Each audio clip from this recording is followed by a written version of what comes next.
Hello everyone, this is Mamta Moon and today we learn and solve questions 1 to 10 of mental maths questions of chapter 8. Chapter name is Ratio, Proportion and Unitary Methods of class 6 of New Learning Composite Mathematics textbook.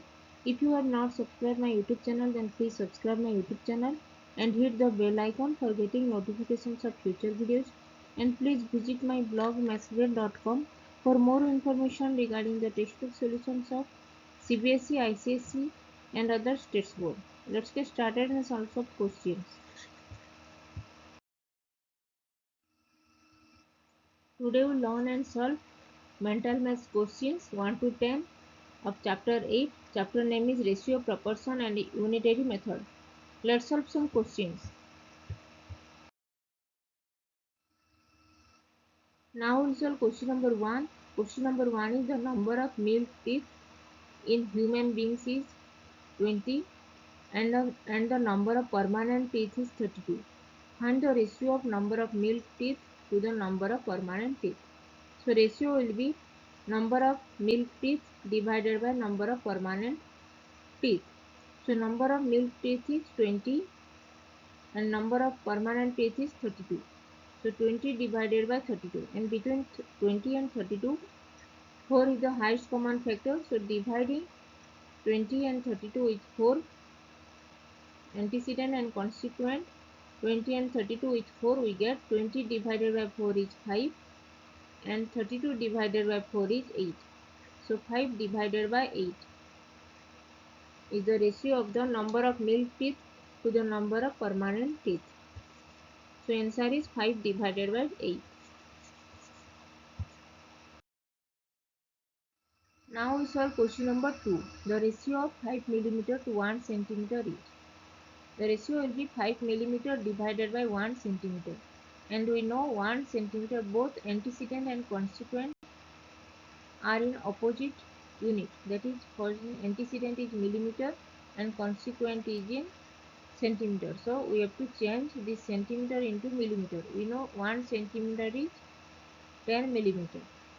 So 5 millimeter divided by 10 millimeter will be cancel between 5 and 10. 5 is the highest common factor.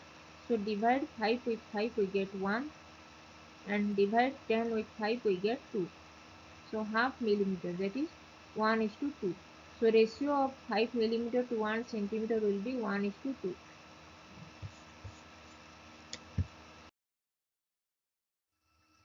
Now question number 3. Are the ratios 5 is to 9 and 35 is to 63 equivalent?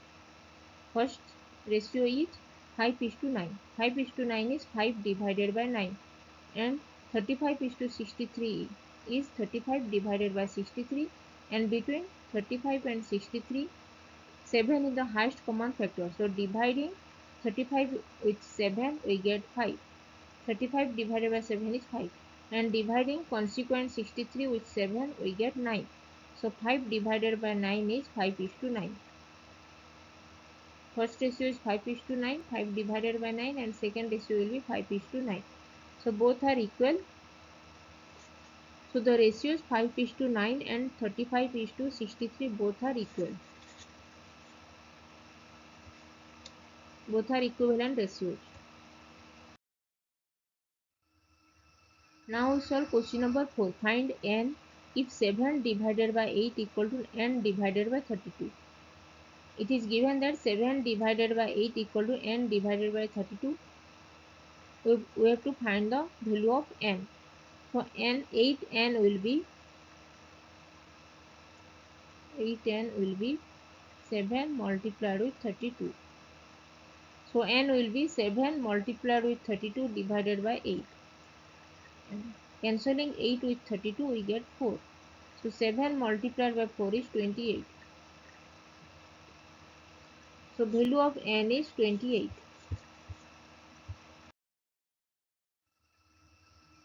Now question number 5. The ratio of number of sides of a triangle and hexagon is. Ratio will be number of sides of triangle divided by number of sides in hexagon. So number of sides in triangle is 3 and number of sides in hexagon is 6. Hexagon means 6. 6. 3. Now both 3 and 6, antecedent and consequent, have 3 is the common factor.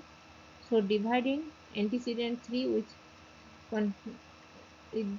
3, highest common factor 3, and dividing consequent 6 with highest common factor 3, we get 3 divided by 3 is 1 and 6 divided by 3 is 2. So 1 divided by 2, which is equal to 1 is to 2. So ratio of the number of sides and number of sides and number of triangle, number of hexagon, number of sides of a triangle and number of sides of hexagon is 1 is to 2.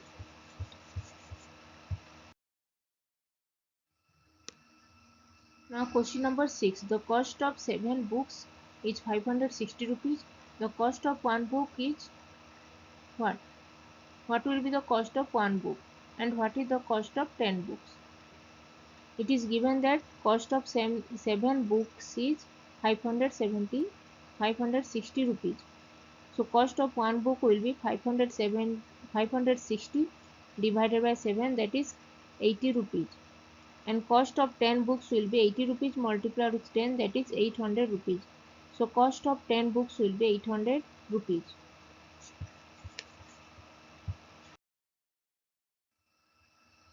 Now we solve question number 7. Divide 50 rupees in the ratio 2 is to 3. First we have to find out the sum of the ratios. Total ratio will be 2 plus 3, that is 5. Now first part will be dividing 50 rupees in the ratio 2 is to 3. So first part will be 2 divided by total ratio, that is 5. 2 divided by 5 multiplied with 50 rupees. 5 cancelling 5 with 50, we get 10. So 2 multiplied with 10 is 20 rupees. So first part will be 20 rupees. Then second part will be 3 divided by total ratio, that is 5. 3 divided by 5 multiplied with 50 rupees. So cancelling 5 with 50, we get 10. So 3 multiplied by 10 is 30 rupees. So for dividing 50 rupees in the ratio 2 is to 3, we get 20 rupees and 30 rupees. If we add 20 rupees and 30 rupees, we get 50 rupees. So this is correct. So dividing 50 rupees in the ratio 2 is to 3, we get 20 rupees and 30 rupees.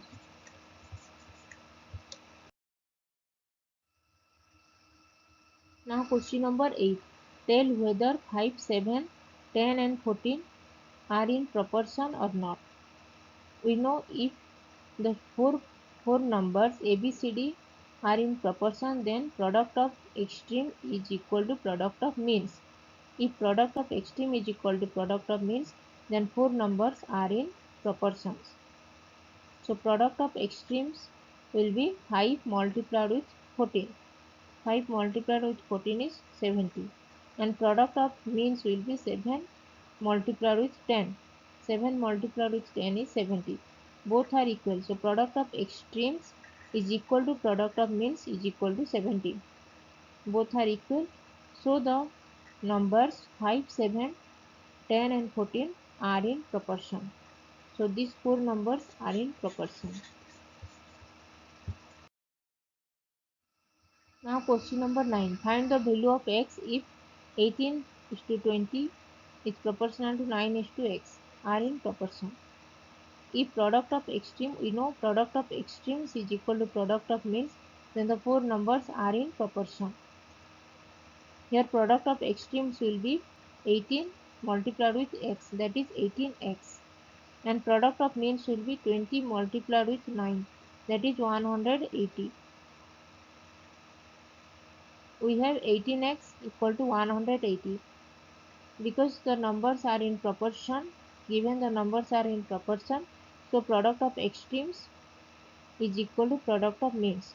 So 18x equal to 180, and x will be 180 divided by 18, that is 10. So value of x is 10.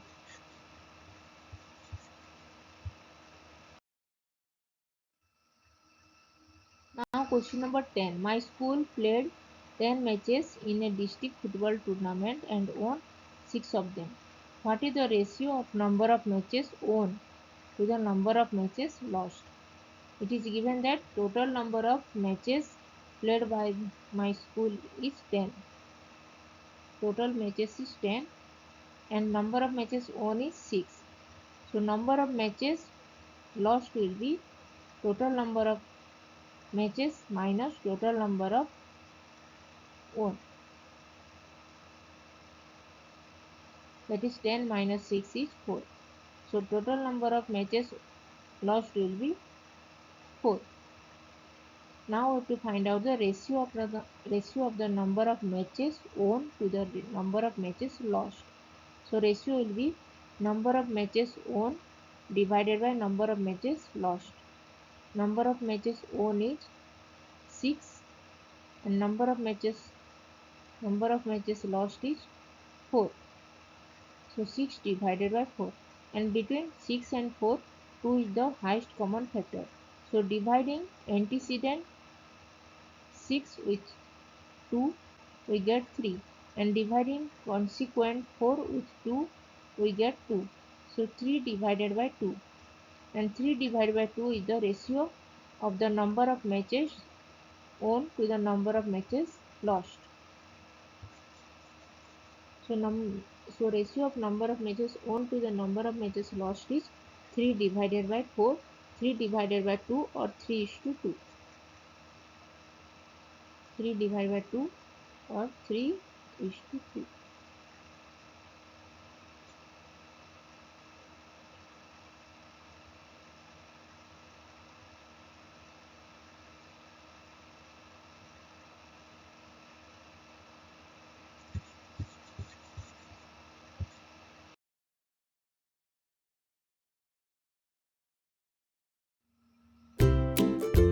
If you have not subscribed my YouTube channel, then please subscribe my YouTube channel. And if you have any doubts, then please write in comment section and I will reply. Keep learning, keep watching, and please subscribe my YouTube channel. Thank you.